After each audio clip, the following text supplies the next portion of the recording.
844-500-4242. That is the toll-free number of the Howie Carr Show. And right now we are joined, as we are most Monday afternoons at this time, by Ann Coulter, the best-selling author of many New York Times bestsellers, including most recently In Trump We Trust, E Pluribus Awesome.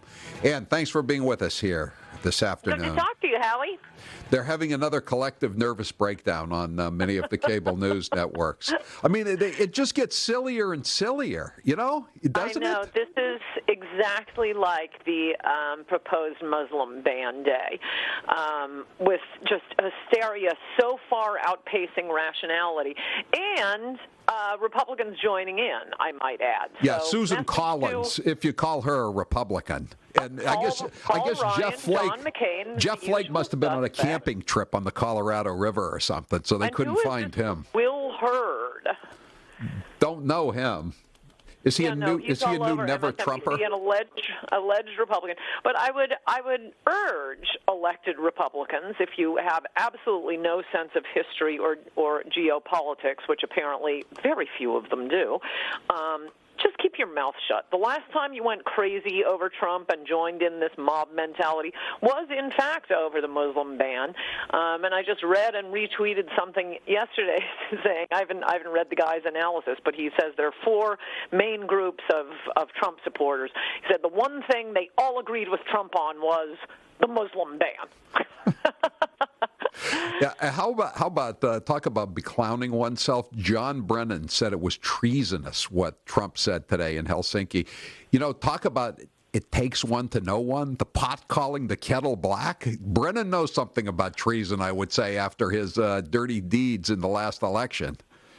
No, that's right. Though, for your listeners, in case you're not watching TV today, whoa, this is way beyond John Brennan. I mean, John Brennan says that when he sneezes. It is exactly like the Muslim ban day. There has not been another day like this. Fox News, all these Republicans, Jake Tapper, all of them, and I'm citing them to cite people whom you can really usually count on for, some reasonableness. Oh, no. This was the blackest treason. It's like they've never heard of Saudi Arabia. Just to mention one country we're totally buddy with and we're allowed to hold hands with, and they've never heard of, Obama, much less Stalin, their favorite Soviet leader. It's just, this is utter madness. Nothing they are saying makes sense, and it is a universal mob reaction. So if you when you do get near a TV, I recommend you turn it on because they are losing their minds. And their ratings, I might add. They're well, at least in the Coulter household, the TV will not be off today, and it is spot welded to MSNBC. Just for laughs. Oh my gosh, it's really crazy and curious that nobody cares what this is doing to our foreign policy. Well, look, what about the fact that they announced these indictments right before he was going to have these are so-called indictments right before he was going to have a meeting? I mean, isn't this meddling in foreign affairs? I mean, and to what purpose other than to destabilize the president of the United States' foreign policy? These people are never going to be indicted. The so-called crimes that they committed had no impact, by Rosenstein's own admission, on the election. So what was the point? Not only by Rosenstein's admission, but by the four corners of the indictment.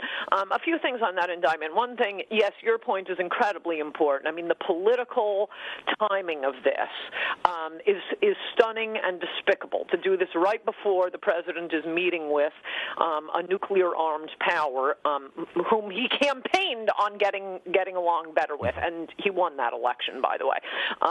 And whose citizens he's killed hundreds of, as I just pointed out. Beyond all possible doubt that this is political.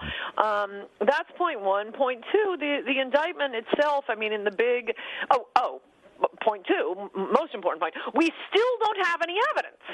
So I'm a little tired. I mean, look, who cares? This reminds me of, poor Clarence Thomas and the accusations against Thomas, because so many people, their reaction was, who cares if he talked about a porno movie? He wasn't.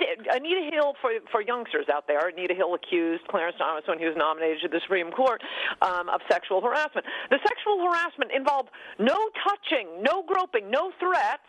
It was that he talks about pornography a few times, long dong silver or something.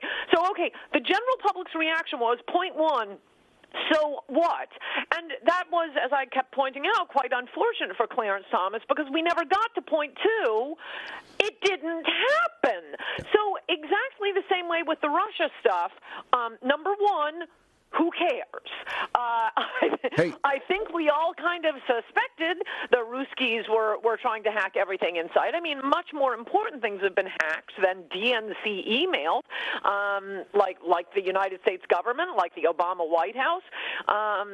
But if they and it still could have been China or Israel or some guy sitting on his bed, but they won't give us the evidence, and I'm starting to find that a little suspicious. It's said, point three, they keep saying on TV, everyone has concluded, everyone, our intelligence agencies, Dan Coates, the Republican or the Senate and the House intelligence committees and the Republicans on those committees. No, they're all looking at the same thing.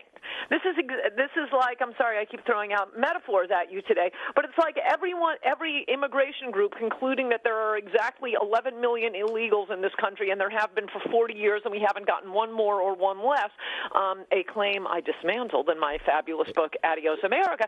But that's because they're all using the same underlying data, i.e. census data. They're assuming that illegal aliens are going to tell the government. Same thing here. They're all relying on the same U.S. intelligence, which, by the way, footnote, same U.S. intelligence that told us there were WMDs in Iraq.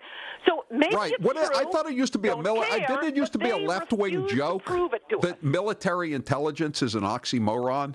But now we believe the quote-unquote counterintelligence. But this brings me to another point, though, and your father was an FBI agent, right? Right after law school, he was.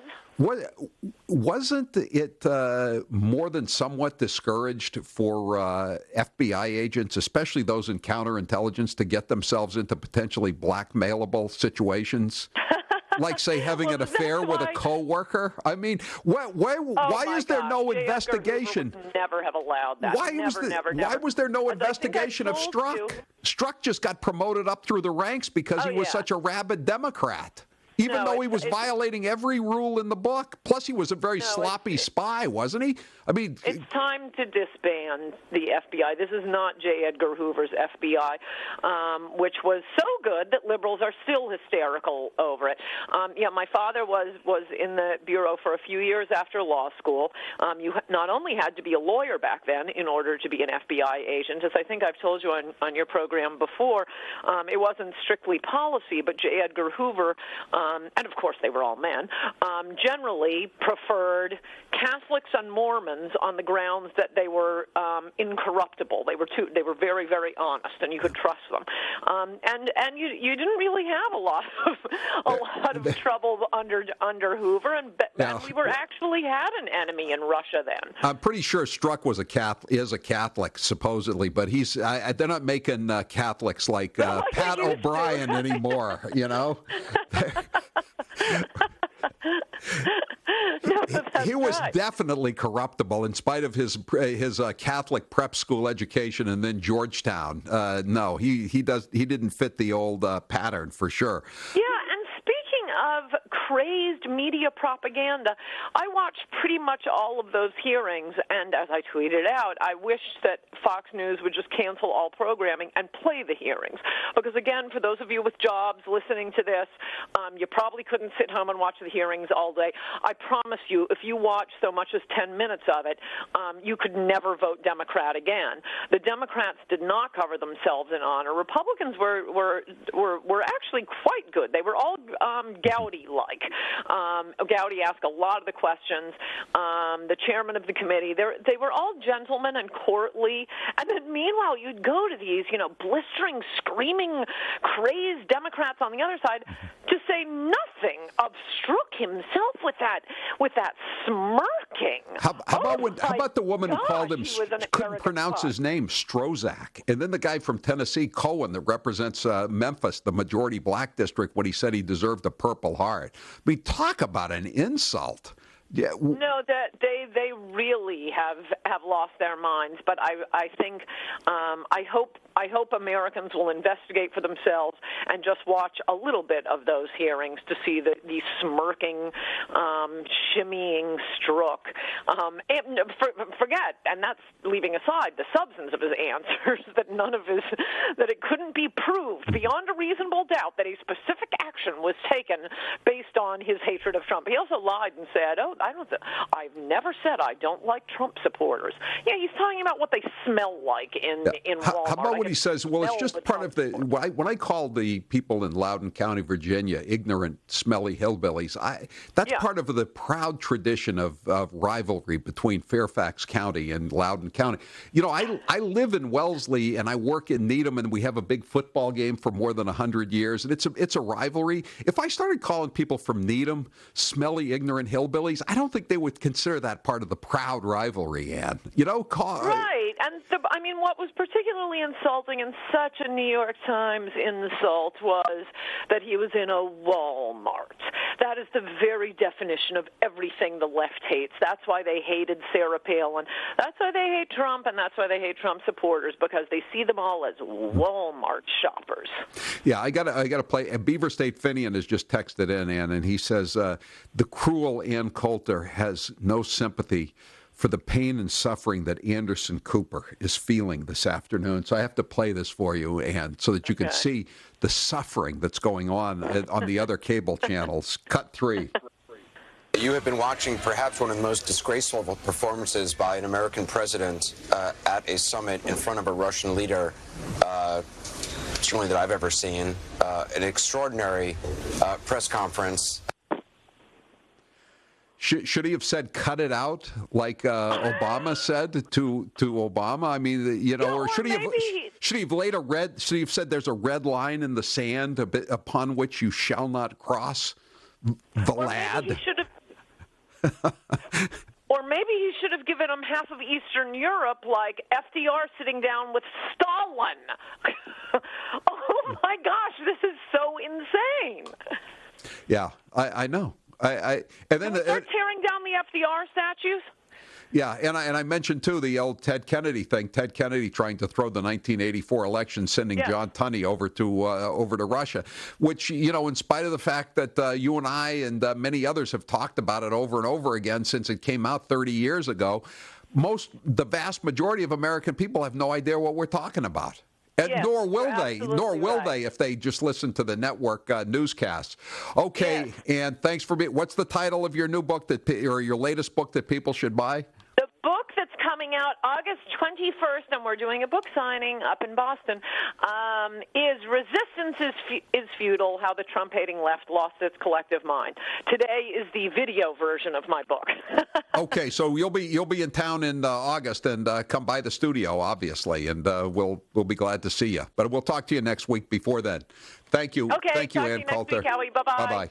By the way, it was a bad weekend for bad ice cubes on the chump line. Time to get in now if you want to get in. 844-500-4242. Press 2 for the chump line. Leave your recorded voicemail message, and you may hear it on the show, on Newsmax TV and on the radio in just a few minutes. 844-500-4242. Press 2 for the chump line. Leave your message. We may or may not play it in a few minutes. I'm Howie Carr.